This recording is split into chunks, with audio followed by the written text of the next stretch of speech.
सहस्रदलपद्मस्तकर्णिकावासिनीं परां शरत्पार्वणकोटीन्दु प्रभामुष्टिकरां परां स्वतेजसा प्रज्वलन्तीं सुखदृश्यां मनोहरां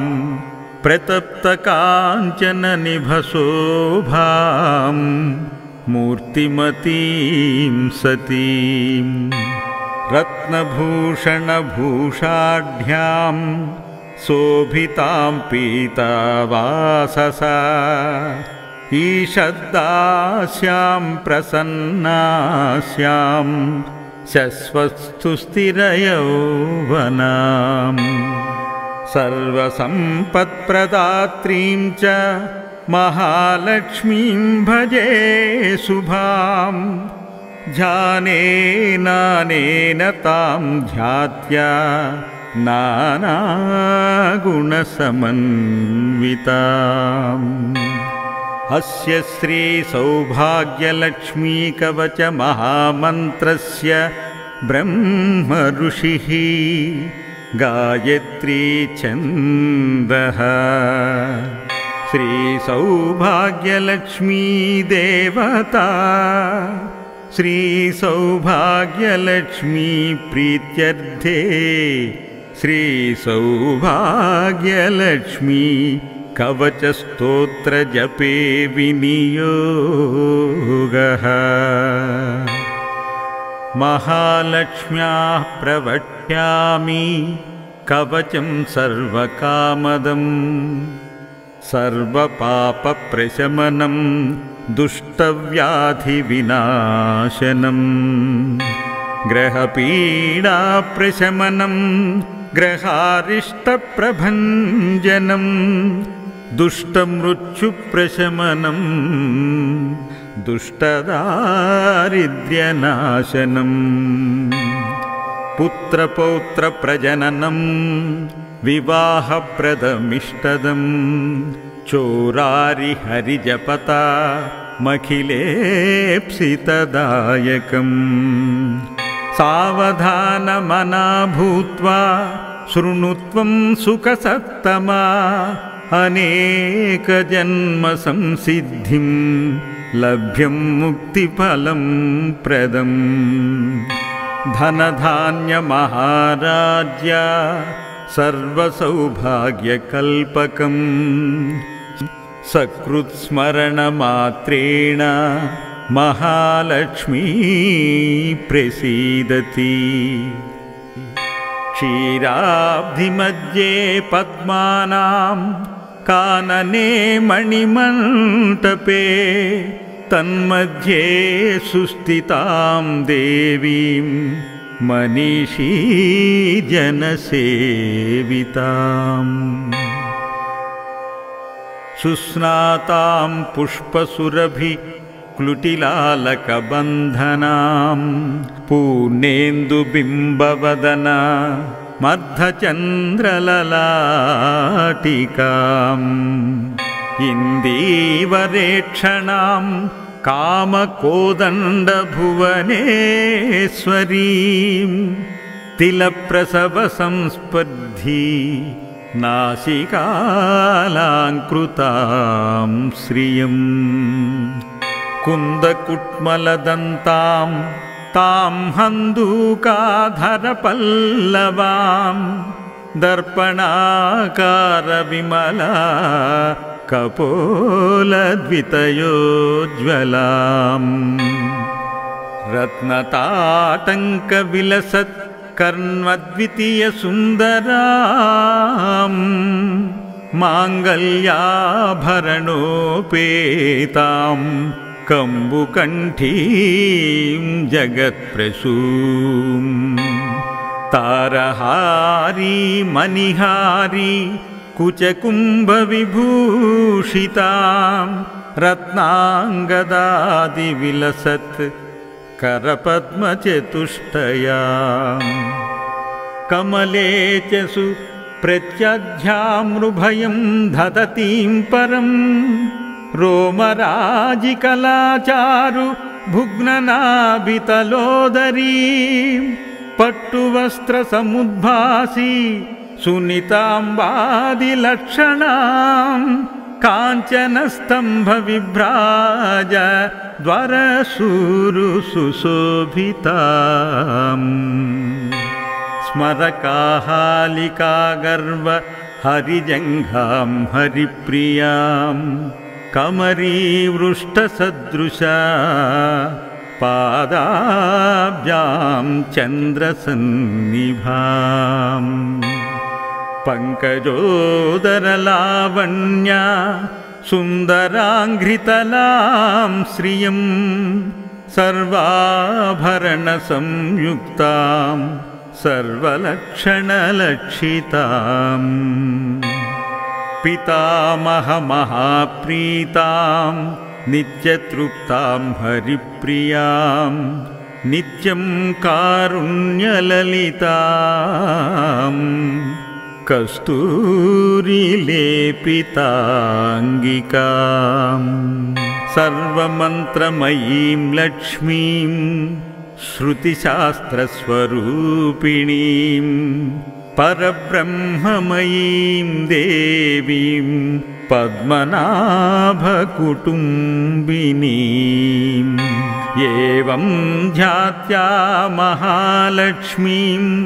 पठे तत्कवचं वरम् एवं ध्यात्या महालक्ष्मीं पठे तत्कवचं वरम्।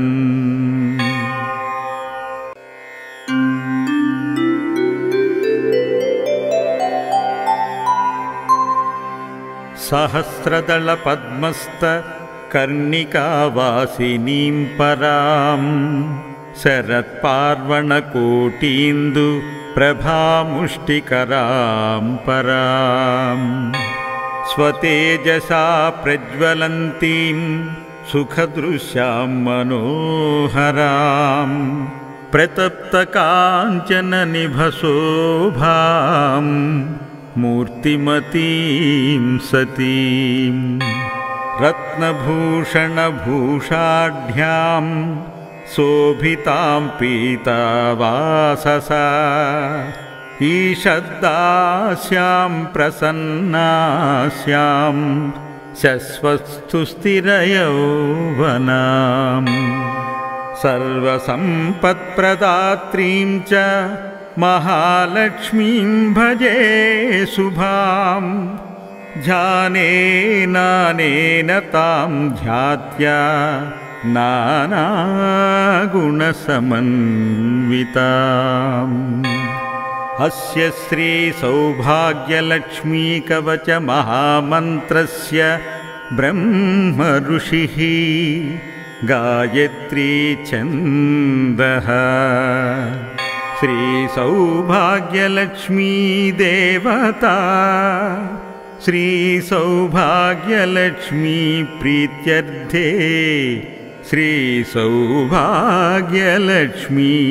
कवचस्तोत्रजपे विनियोगः। महालक्ष्म्याः प्रवक्ष्यामि कवचं सर्वकामदम् सर्वपापप्रशमनं दुष्टव्याधिविनाशनं ग्रहपीडाप्रशमनं ग्रहारिष्टप्रभञ्जनं दुष्टमृत्युप्रशमनं दुष्टदारिद्र्यनाशनं पुत्रपौत्रप्रजननं विवाहप्रदमिष्टदं चोरारिहरिजपता मखिलेप्सितदायकम् सावधानमना भूत्वा शृणुत्वं सुखसत्तमा अनेकजन्मसंसिद्धिं लभ्यं मुक्तिफलं प्रदम् धनधान्यमहाराज्य सर्वसौभाग्यकल्पकम् सकृत्स्मरणमात्रेण महालक्ष्मी प्रसीदति क्षीराब्धिमध्ये पद्मानां कानने मणिमण्टपे तन्मध्ये सुस्थितां देवीं मनीषी जनसेविताम् सुस्नातां पुष्पसुरभि क्लुटिलालकबन्धनां पूर्णेन्दुबिम्बवदना मर्धचन्द्रललाटिकाम् इन्दीवरेक्षणां कामकोदण्डभुवनेश्वरीं तिलप्रसवसंस्पर्धी नासिकालाङ्कृतां श्रियम् कुन्दकुट्मलदन्तां तां हन्दूकाधरपल्लवां दर्पणाकारविमला कपोलद्वितयोज्ज्वलाम् रत्नताटङ्कविलसत् कर्णद्वितीयसुन्दरां माङ्गल्याभरणोपेतां कम्बुकण्ठीं जगत्प्रसूं तारहारी मणिहारी कुचकुम्भविभूषितां रत्नाङ्गदादिविलसत् करपद्मचतुष्टयाम् कमले च सुप्रत्यध्यामृभयं दधतीं परं रोमराजिकलाचारु भुग्ननाभितलोदरीं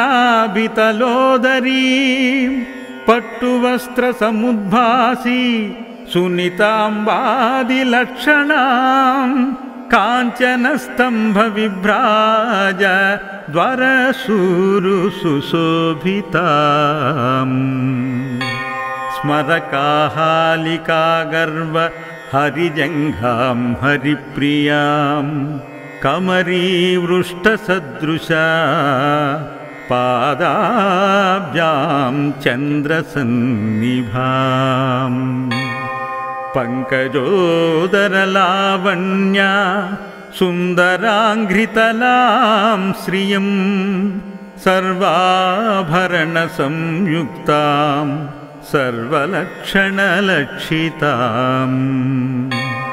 पितामहमहाप्रीतां नित्यतृप्तां हरिप्रियां नित्यं कारुण्यललिताम् कस्तूरिलेपिताङ्गिकाम् सर्वमन्त्रमयीं लक्ष्मीं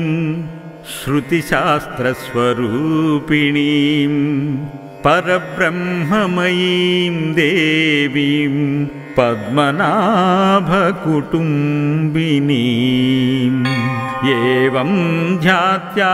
महालक्ष्मीं पटे तत्कवचं वरम् एवं ध्यात्या महालक्ष्मीं पटे तत्कवचं वरम्